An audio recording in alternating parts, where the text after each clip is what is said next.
kaliwang side ay makapal na kurtina na kulay gray na sa tingin ko ay glass wall na sa likod noon. Sa kanang bahagi naman ay ang malaking sofa na pwedeng matulog ang 5 tao sa laki at may 2 armchair at sa gitna ang round table. Mukhang magiging busy ka today. Inilibot ko ang mata ko sa kabuuan ng kwartong ito. Narinig ko ang paghinga nito.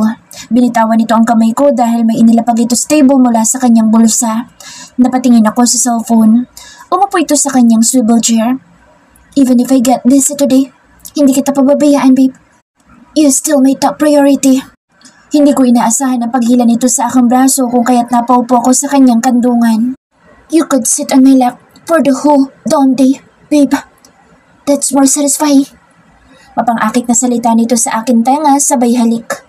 Nagtayuan ang maliliit na balahibo ko sa aking punong tenga at batok.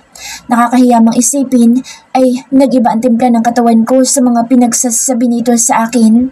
Wala pa kaming breakfast pero parang gutom na naman ito sa akin. Lester naman. Napapatingin tuloy ako sa pintuan at baka bigla iyong bumukas at may pumasok at makita kami sa ganitong posisyon. I'm hungry. Parang gusto tuloy magwala ng laman loob ko sa katawan. Ako rin, nagugutom na. Pwede ba tayong umorder na lang? Wish ko lang na sana'y gutom lang ang tiyan nito at hindi gutom sa akin. Diyos ko po, ayoko mang isipin pero nag-iinat din ang katawan ko. Sobra pa sa labis ang ginawa namin kagabi. Pahinga din. Grabe lang. Of course, babe. But, can I eat you first? Napasingap ako nang biglang pumasok ang kamay nito sa aking skirt. Lester! Napaiktad ako dahil napakabilis nito. Hanggang sa ibabaw ng kanyang working table ay naglabas kami ng init ng katawan. Hindi lamang iyon dahil sa init ng katawan kundi dahil sa pagmamahal namin dalawa. Hindi ko akalain na sa mga ganitong lugar ay aabutin kami ng ganito. Mahal ko si Lester at halos sambahin ko ito nung una pa lang. Kaya sa tuwing nag-iisang aming katawan ay para akong lumilipad sa ulap dahil ang taong pinapangarap ko lang noon ay akin na ngayon. At ibibigay ko ang lahat ng meron ako sa akin dahil sobrang mahal na mahal ko ang taong ito. My greatest love. My forever man. Matapos ng 1 oras na mainit na tagpo ay sabay kaming naligo. Hindi ko naman nakalain na may sariling kwarto at closet si Lester dito sa kanyang office. Parang nasa luxury hotel ang ganda ng kwarto nito. Tumawag ito sa landline para sa aming pagkain at ganoon na rin sa isusuot kong damit. Hindi naman nagtagal ay naunang dumating ang pagkain namin ni Lester na ang naghatid ay si Miss Carol. Kumain kaming dalawa at dahil na rin siguro sa gutom ay halos masimot namin dalawa ang pagkain. Natawa na lang kami. Nakasuot na ng white coat si Lester upang mag-ikot sa ibang ward. Ako naman ay nakasuot lang ng malaking t-shirt at boxer short ni Lester habang hinihintay ang damit na ipinautos niya. Pwede ko namang isuot ulit yung kaninang hinubaran ko pero ayaw na ni Lester kaya hinayaan ko na lang ito. You just stay here, babe. Mag-iikot lang ako sandali pero bawal kang bumaba ng ibang floor. Kapag may kailangan katawagan mo lang ako o si Miss Carol. Pagpapaalala nito sa akin, tumango ako. Wala din naman akong balak bumaba. Nakakapagod kayang ginawa namin, pero siya ay parang lalong lumakas. Yes po, Doc. Sabay nguso ko. Tumawa ito at hinuli ang nguso ko sabay halik na may kasama pantunog. Hindi pa man nagtatagal ay muling kumatok si Miss Carol. Nagulat pa ako dahil sa dami ng paper bags na dala nito. Hindi ko alam kung paano nito iyon nabuhat o may kasama naman siguro itong nagbuhat. You can wear anything you want, babe. Sabihin mo lang sa akin kung may kulang pa. Umiling ako. Sobrang dami na nito. Marami din ako sa bahay bukod sa dala ko ngayon na nasa kotse mo. Hindi mo naman ako babae, di ba? Pagbibiro ko pa. Humarap ng matuwid si Lester at nagsalubong ang kilay. Sa bahay ko ikaw uuwi. Ha? Nagtaasan ang kilay ko. Umiling ito. Anyway, magpahinga ka muna dito sa room at gigisingin na lamang kita pagbalik ko. Understood? No. Babe. Mangha nito sa sagot ko. Joke lang. Sige na, alis ka na. Marami pang fans na naghihintay sa'yo sa ibaba. Sabay na panguso ako. Pagbibiro ko lang iyon at nagsumikap akong huwag tumawa at nanatiling seryoso ang muka. Are you jealous, babe? Hindi ah. Napatalikod ako sa kanya sabay lapit sa kama. Gusto kong matawa dahil lumapit ito sa akin. Naramdaman ko siya sa aking likuran. Babe. Oh, akala ko ba iaalis ka na dahil may iikutin ka pa? Why you acting like that? What do you mean? Ipinihit ako nitong paharap at tinawakan nitong aking pisngi sabay halik sa aking labi. Ginigigil mo na naman ako, babe. Paano ako makakapagtrabaho nito? Napaawang ang labi ko. Akala ko isusuyuin lang ako sa pakunwari kong pagtatampo. Yun pala'y iba na naman ang gusto. Katatapos lang natin na. Hindi natatapos ang pagmamahal ko sa'yo, babe. At kahit ilang beses natin itong gawin na hindi ako mapapagod sa'yo. Iba ka, Grace. Binabaliw mo ako. Hindi ko alam kung bakit ako nagkakaganito. Isa lang ang masasabi ko sa'yo. Sobrang mahal kita. Mahal na mahal kita, Grace Jung. Isang mainit at matamis na halik ang muli namin pinagsaluhan bago ako nito pinakawalan. Iwanan lang kita dito pero parang hindi ko kayang hindi ka na nakikita. Malamlam ang mga mata nito. Tanitigan ko ito. Parang may gustong ipahiwatig ang mga mata nito na hindi kayang sabihin ng kanyang labi. Are you alright? No. Dahan-dahan itong umiling at lumipad ang tingin sa ibang direksyon. Really? Of course. Now I have to go. You can sleep here and relax, babe. I love you. Isang halik ulit sa akin labi at saka ako nito iniwan. Napasunod ako dito dahil mabilis itong humakbang sa paglakad. Kung kanina lang ay parang ayaw niya akong iwanan, ngayon naman ay halos magmadaling umalis. Wait! Napatigil si Lester sa paghawak ng doorknob. Babe, I love you, mahal ko. Nilitaan ko ito sabay finger heart. Mukha itong nagulat at nagliwanag ang muka. Nag-flying kiss naman ito sa akin at natatawang sinalo ko iyon. Nang mawala na ito sa aking paningin ay nawala na rin ang aking ngiti. Masaya ako dahil nakasama kong muli si Lester kahit na kahapon lang kami nagkita. Sobra ang pagkasabi ko sa kanya at dahil na rin sa sobrang mahal na mahal ko siya. Pero bigla akong nabahala kanina. Tinanong ko lang siya at kahit sumagot ito ay nag-iba ang mood nitong masaya. Hindi ako manghuhula at hindi rin ako magaling sa ibang bagay pero iba ang pakiramdam ko. May problema kaya ang mahal ko? Kung ano man ang problema nito ay hindi ko siya iiwanan at pababayaan. Mahal na mahal ko si Lester at kahit mukha itong malakas at matapang ay kailangan pa rin ito ng isang tao na handang dumamay sa tuwing nakakaramdam ito ng panghihina. Pumasok muli ako sa private room at nahiga. Susubukan kong umidlip dahil ilang oras lamang na itulog ko dahil sa pagpuyat sa akin ni Lester. Ipinikit ko ang mata ko pero wala pa 5 minuto ay agad akong napadilat nang tumunog ang landline. Bumangon ako at nakita ko ang telepono sa gilid kung saan ang closet. Patuloy lang ito sa pag-ring nang sagutin ko. Hello? Miss Grace? Nalaka mata ko at napatingin ng mabilis sa telepono bago muling ibinalik ang tenga. Yes? This is Secretary of Doc Lester. I'm Miss Carol. Miss Carol? Pag-uulit ko. Pamilyar ang boss dito at mas lalo ang pangalan. Yes po, madam. Napatawag lang po ako para sabihin na nandito na po ang in-order ni Doc Lester at para may maisot na po kayo. Oh, okay. Thank you so much, Miss Carol. Hindi naman nagtagal ay ibinaba ko na ang tawag. Bumangon ako at sinuklay ang buhok gamit lang ng aking daliri. Inayos ko ang pagkakatali ng suot kong roba. Lumabas ako ng opisina at halos mapanganga ako sa gulat dahil sobrang dami ng paper bags na mula sa mga sikat na designer. Sunod-sunod at nakahilira ang mga ito. Hope you like it, Miss Grace. Hindi ko na napansin na nakalapit na pala ang secretary ni Lester nang hindi ko napapansin. Thank you so much, Miss Carol. Hindi ko alam kung bakit hinakot naman ni Lester ang buong store dahil sa dami noon. Tinulungan ako ni Miss Carol sa pagpasok dito sa loob ng office ng mga pinamili. Sobra-sobra naman ito. Sinilip ko ang lahat ng pinamili.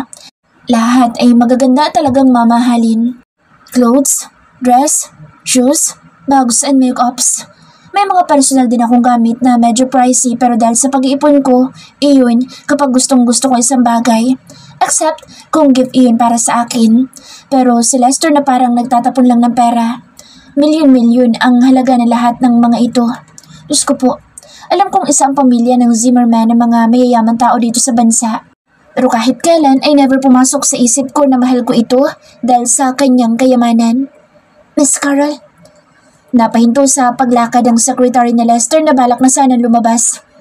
Yes po, madam. Lumapit ako dito at mabilis na hinawakan ang kamay nito. Baka sa mukha nito ang pagkagulat. Is that really you, Miss Carol? Mataman ko itong tinitigan sa mata. Nakita ko ang paglaki ng mata nito at biglang napaiwas ng tingin. Ano pong ibig sabihin mo po? Yes, I knew it. Ikaw, ikaw yun. Ikaw si Miss Carol. Ang paborito kong customer. Ang umuubos ng paninda ko dahil palaging inuutos ng kanyang boss. Miss Grace? Mahinang tawag nito sa akin. Am I right? Ilang sandaling natulala ito at tumango. Tama ka po. Ako si Miss Carol na palaging tumatawag sa iyo. Ang sekretary ng walang iba, kundi ni Doc Lester. Napahigpit ako sa pagkakahawak sa kamay ni Miss Carol. Naluluha ko itong niyakap. I'm so happy that I can finally see you here, Miss Carol.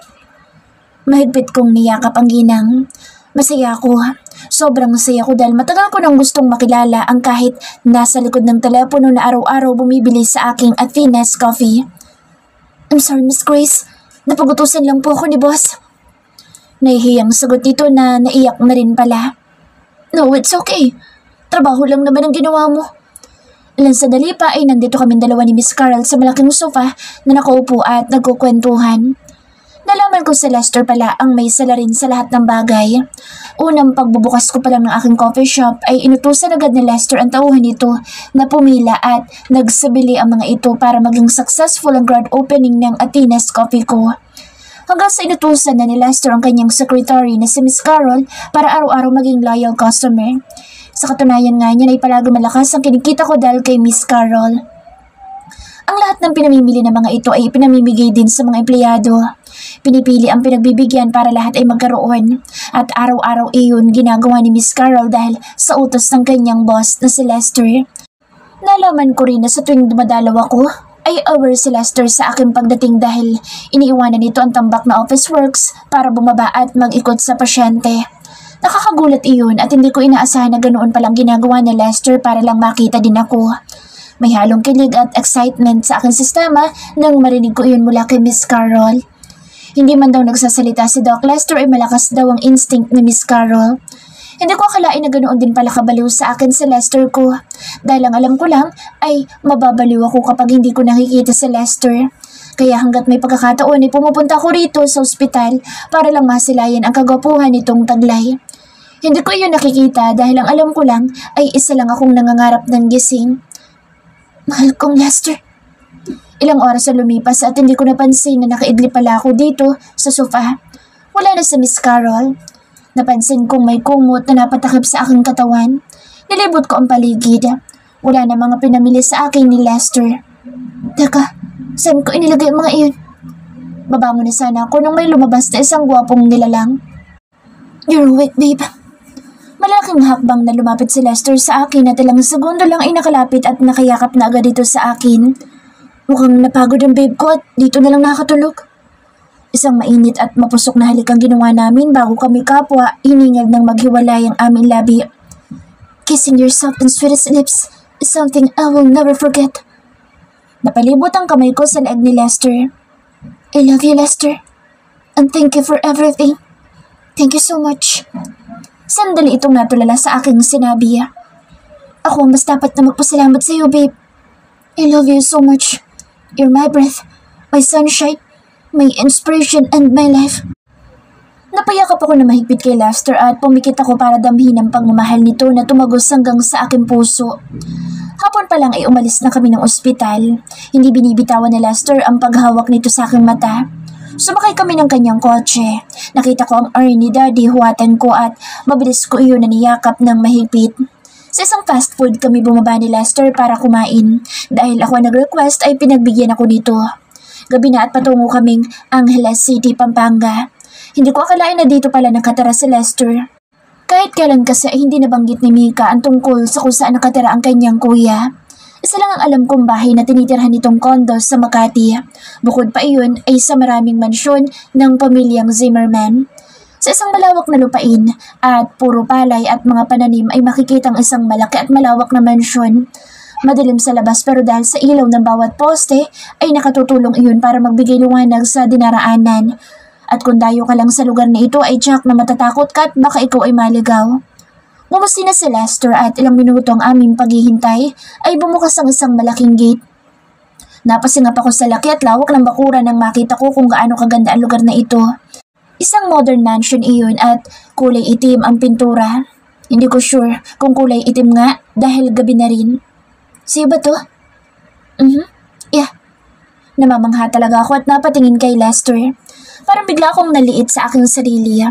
Alam kong mayaman si Lester pero bakit feeling ko ay hindi niya ako deserve? Bakit feeling ko ay isang prinsipe si Lester at ako isang hamak na basura lang? Bigla akong nalungkot. Hindi ko naisip nang mas malalim iyon dahil ang alam ko lang ay sobrang mahal na mahal ko si Lester. Are you listening to me, babe? Are you alright? Ha? Napabuntong hininga ito at hinagka ng likod ng aking palad. Pagod ka na nga siguro. Let's go inside para makapagpahinga ka na, babe. Mahal na mahal ko si Lester pero bakit bigla akong nahiya dito? Bubuksan pa lang na Lester ang pintuan ng kotse nang magsalita ako. Mahal mo pa rin ba ako? Natigilan ito at salubong ang kilay na napatingin sa akin. Of course. Mahal kita. Sobrang mahal na mahal kita, Grace. Bakit bigla mong naitanong sa akin yan? Bumuntong hininga ako. Wala. Gusto ko lang magtanong. Mahina akong sagot at umiwas ng tingin dito. Babe, are you bothering for something? No. Umiling ako. I can't read your mind, babe. Please, be honest with me. Wala nga. Babe. Bumuntong hininga ito at napatitig sa akin nang hindi ko tinitingnan. I'm sorry. Alam kong pagod ka na, babe. Hindi na ito nagsalita pa pero maghahawak kamay kami naglakad patungong main door. Welcome back, Doc Lester. Sabay-sabay na nagsibat ang mga kasambahay ng kami ay salubungin. Pagpasok pa lang namin sa entrance ay nakahilaran na ang mga kasambahay. Kahit na alanganing oras na ay gising pa ang mga ito dahil na rin siguro sa pagdating ng kanilang boss.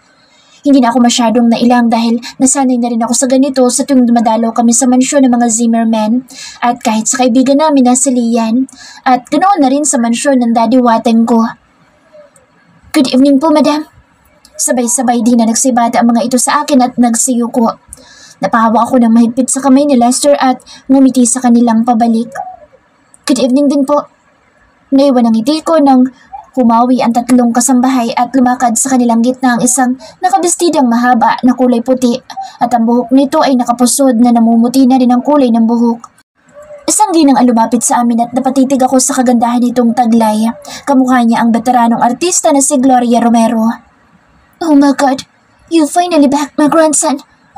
Nakangiti nitong salita. Ibinuka ang magkabilang bisig. Binitawan ni Lester ang aking kamay para lapitan ng ginang. Hindi ko akalain na ganito pala kaganda ang lola ni Lester at Mika. Never ko pa itong nakilala. Ang magulang naman nila ay nakilala ko na minsan pero hindi pa kami masyadong nagkakausap ng madalas dahil nakakahiya silang lapitan dahil sa kanilang status sa buhay. Kahit na very welcome kami sa kanilang bahay. Ngitian at kamustahan pa lang ang tangi kong nagawa sa parents ni Lester at bilang lang sa isang kamay ko nangyari iyon dahil hindi naman madalas na nasa bansa ang magulang nila. Dahil na rin sa marami silang business at properties sa ibang bansa. Dalawang hakbang lang ni Lester ay mabilis niyang niyakap ng mahigpit ang kanyang lola. Narinig ko pa mahinang bulong ng kanyang lola sa kanyang apo habang ang isang kamay ng matanda ay humahaplos sa likuran ni Lester na parang nagpapatahan ng bata. I missed you, darling. Naku, kayong dalawa talaga ng kapatid mo ay mahirap hagilapin. Nakakatampo na kayo sa totoo lang. May hibig ng pagtatampo matanda matapos nilang magyakap. I'm sorry po, Grandma. I've been busy this past few days and couldn't call you. Malambing na sagot ni Lester sa kanyang lola. Ang dami mo pa ring dahilan. Ayoko na yung marinig. Ako na nagpunta dito para sigurado makikita kita pero napakatagal mong umuwi. Kunwaring pagtatampo ng matanda, sabay palo sa braso ni Lester. Huwag na po kayo magtampo. Babawi ako sa'yo, Lola. Yumuko si Lester at bumulong sa tenga ng kanyang lola. Umawang ang bibig ng matanda, sabay tingin sa akin. Napahawak pa sa bibig ng matanda na mukhang gulat na gulat dahil nagliwanag ang mukha nito. Hello, Iya. Kamusta ka? Bigla lapit ng matanda sa akin habang naglalakad ng nakangiti. Napangiti na lang ako dito at biglang kinabahan. Hindi dahil sa natakot ako. Basta kakaibang kaba ang nararamdaman ko. Ayos lang po. Kumusta din po? Yumuko ako bilang paggalang. Pagtayo ko ng diretso ay nasa harapan ko na ang matanda sabay hawak sa aking kamay. Sobrang ganda mo talaga, Iya. Napakaswerte talaga ng binata ko at napili mo na siya sa wakas. Nakangiti nitong salita habang nagniningning ang mga mata. Ano po? Bigla akong nalito sa sinabi ng matanda. Napatingin ako kay Lester na ngayon ay abot hanggang tenga ang pagkakangiti. Sabay kindat pa nito sa akin. Alam kong nangamatis ang buong mukha ko. Pinasinangginang ang kamay ko kaya napabalik ang paningin ko dito. Hayaan mo na. Ang ganda-ganda mo nga pala talaga sa personal. Para kang taong manika. Anyway, kumain ka na ba, Iha? Kumusta ang biyahe? Hindi ka ba nahihilo o nasusuka? Sunod-sunod na tanong ng matanda. Biglang nag-alangan ang mukha ko. Hindi pa po kayo nagpapakilala sa bisita ko. Biglang singit ni Lester. Natawa ang matanda. Oh my God, I'm sorry. Hindi pa pala ako nakakapagpakilala sa iyo, Iha. Pasensya na, tumatanda na. Umiinom naman ako ng gamot at vitamins na palagi pinapaalala sa akin ng doktor kong apo. Pero sadyang nakakalimot na talaga ako. Sabay tawa ulit ng matanda. My name is Ruela Zimmerman. Pwede mo akong tawagin Lola Wela. His grandfather passed away a long time ago. My beloved husband, Maximo Zimmerman. His father, Maximo II, was my only son. Alam kong hindi mo pa ako nakikilala dahil namalagi ako sa New York at nagbabakasyon lang dito sa Pinas. Pero kilalang kilala kita. Po? Pagtataka ko. Of course, ang apo kong... Lola, si Lian po yun. Biglang singit ni Lester at lumapit sa akin tabi. Tinignan ko si Lester na parang namumula ang magkabilang tenga. Ikaw talagang bata ka? Nahihiya ka pa? Lola, I think it's time for bed na po. It's past 11 in the evening. Dapat ay natutulog na po kayo ngayon. We can continue our conversation tomorrow. Salita ulit ni Lester na sa pangalawang beses nang pinuputol ang pagsalita ng kanyang lola. Lester! Sumimangot ang matanda. Ihatid ka na po namin sa room, Lola.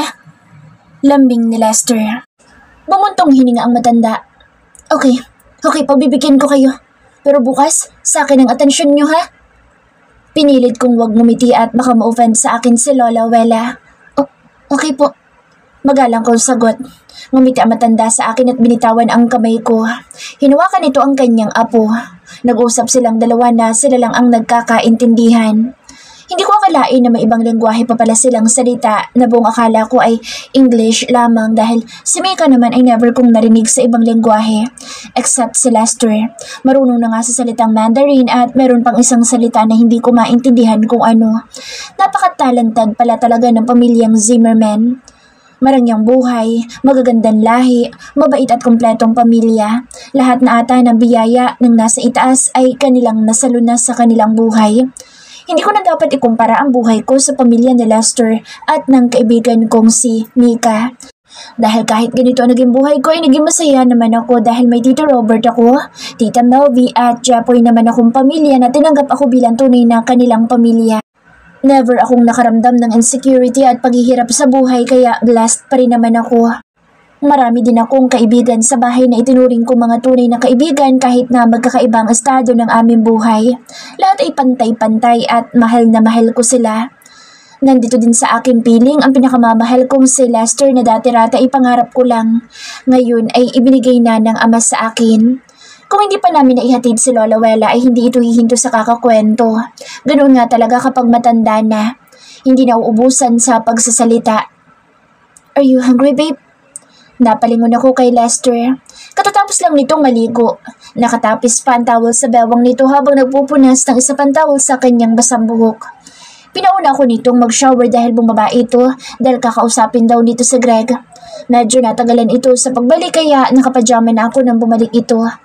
No, inaantok na ako. Sabi ko sabay kunwaring hikab. Sa totoo lang, muntik na ako makatulog kanina kung hindi lang ito bumalik. Pero ngayon ay gising na gising ang diwa ko habang pinagmamasdan ng napakagandang katawan nito. Napakaswerte ko naman talaga. Nakagat ko na rin naman ang namumutok nitong abs. Kahit ngayon ay gusto kong ngat-ngatin at nguyain. Langhiya, nagiging madalas na ang pagiging mahalay ng aking kaisipan. Hindi naman ako ganito dati. Napayakap ako sa malambot na una na sobrang mabango pa naman. Napahinto ito sa ginagawa at bastan lang inihagi sa armchair ang gamit na towel na ipinampunas dito sa ulo. Lumapit ito at umupo sa kama kung saan ako nakaharap sa kanya. Magbihis ka na. Tulog na tayo. Hindi ko alam pero bigla akong napaiwas ng muka. Nakakainis kasi ito at talaga namang ibabalandra ang masarap na katawan. You can sleep now, babe. Hinawakan ni Lester ang aking ulo na parang bata. Ikaw ba? Hindi ka ba matutulog? Anong oras na? May kailangan lang akong tapusin. Tatabihan naman kita pagkatapos. Hinalikan ako nito sa aking pisngi at sa aking labi. Hindi ba pwedeng bukas na lang yan? Umiling ito. Kailangan natin ng maraming time kay Lola. She hates seeing me working here. Oh. Now, sleep well, my princess. I love you. I love you too. Good night. Ngumuso ulit ako para sa isa pang halik. Isang matunog na halik ang binigay nito sa akin. Good night, babe. Hindi na ako tumugon pero hinawakan ko ang matigas nitong obs. Ang sarap talagang hawakan noon. Nakakagigil. Mabuti na lang at tumawa ito at hindi napansin ang panggigigil ko. Napabalikwas ako. Oh God. Papungas-pungas ako ng magising. Kahit inaantok pa ay nagtaka ako sa kwartong kinalalagyan ko. Ilang segundo ba akong tulala sa kawalan bago ko na-realize na nasa ibang bahay pala ako. Nasa pamamahay ako ni Lester at itong unang beses na nakapunta ako dito. Lester, parang lasing kong tawag.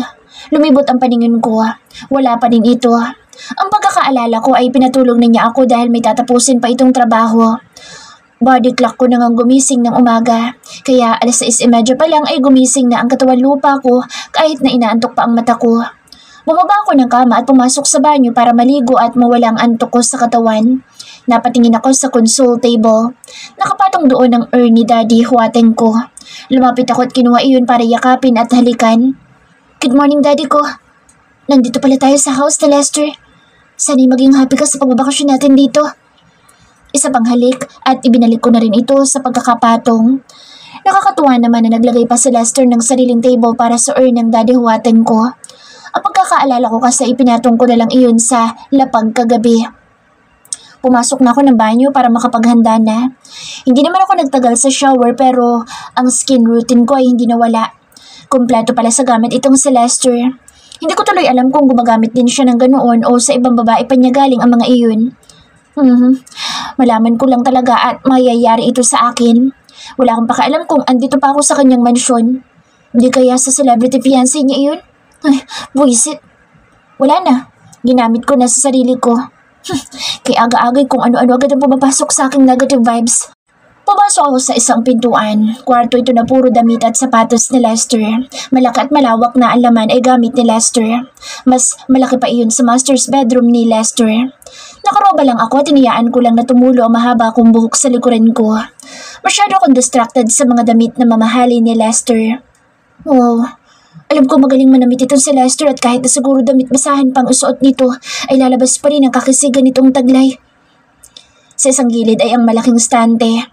Lumapit ako para tingnan iyon. Napanganga na lang ako dahil puro iyon mamahaling wristwatch, kwintas at singsing. Sa kalawang pader ay ang malaking mirror na sakop ang buong wall. Napahawak ako sa aking noo. Bago pa ako makalimot ay kailangan ko na magbihis. Diyos ko, saan kaya inilagay ni Lester mga gamit ko? Naglakad ako para lumabas ng kwarto nang bigla iyong bumukas. Lester! Babe! Sabay pa namin bigkas. I was about to wake you up. Ang mata ni Lester ay naglakbay mula sa aking mukha hanggang sa aking paa, hanggang pabalik at tuminto sa aking dibdib. Napakagatlabi pa ito. Napairap na lang ako. Inisang hakbang lang ni Lester at mabilis na niyakap niya ako ng mahigpit. Bango-bango talaga ng prinsesa ko. Paulit-ulit niya akong inaamoy at tinahalikan sa aking ulo pababa sa aking leeg. Isang malalim at mapusok na halik ang ginawa namin bago naghiwalay ang aming labi. Lovely morning with my beautiful woman. Isang halik pa sa aking noo ang ginawa nito. Niyakap ko ito ng mahigpit para damhin kung gaano ko ito kamahal. I love you. I love you more, babe. Thank you for honoring my dad's urn. Mas niyakap ko ito ng mahigpit at isunobsob ang mukha sa matigas nitong dibdib. Obligasyon ko ang lahat, babe. Mataas ang respeto ko kay Master Jung at nangako ako sa kanya na sa simpleng paraan ipapasahin ko nag-iisa niyang anak. Mamahalin at iingatan habang buhay. Bakit ganito ka sa akin? Napatingala ako dito. Nagkatitigan kaming dalawa. Because I love you. I cherish everything about you. You're my life. Thank you. Thank you for everything. Lahat ginagawa mo sa akin. Kaya sobrang mahal na mahal kita. Hindi ko na alam kung wala ka. Hindi ko kayang isipin na mawala ka. Hindi ko kaya. Babe. Mahigpit ako niyakap ni Lester na kulang na lang ay ibaon ako nito sa kanyang katawan. Ako ang dapat na magsabi niyan sa'yo, babe. Hindi mo alam kung gaano kita kamahal, Grace. Mas mahal kita ng higit pa sa inaakala mo. Ibinaba ni Lester ang mukha sa akin at isang mainit na halik ang pinagsaluhan namin nang biglang may kumatok sa pintuan. Lester? Oh, she's here. Oh, Grandma. Oh, nalaka ang mata ko at napatingin sa pintuan kung saan may kumakatok. Apo? Apo! Open this door! Pangangatok ni Lola Wella. Habaan mo lang ang pasensya mo, babe. Medyo may kakulitan lang sa Grandma. But she's my favorite person. Ngumiti ako dito. Alam ko naman na mapagmahal na tao si Lester kahit hindi lang halata kung minsan. Go inside. Nasa closet ko mga gamit mo. Huh? Ngayon ka lang din na-realize na kanina ko pa nga pala hinahanap ang mga gamit ko. Your clothes is in the middle on the left side. Lester! Faster! Mahina ang boss na Lester na itinaboy ako nito. Kaya napatakbo na ako nang tumalikod na si Lester at bubuksan ang pinto. Bakit ang tagal mong buksan itong pintuan? Nasaan na si Grace? Saan mo siya tinatago? Napakagatlabi na lang ako at nagpipigil na huwag matawa dahil sa pananermo ng matanda sa kanyang apo.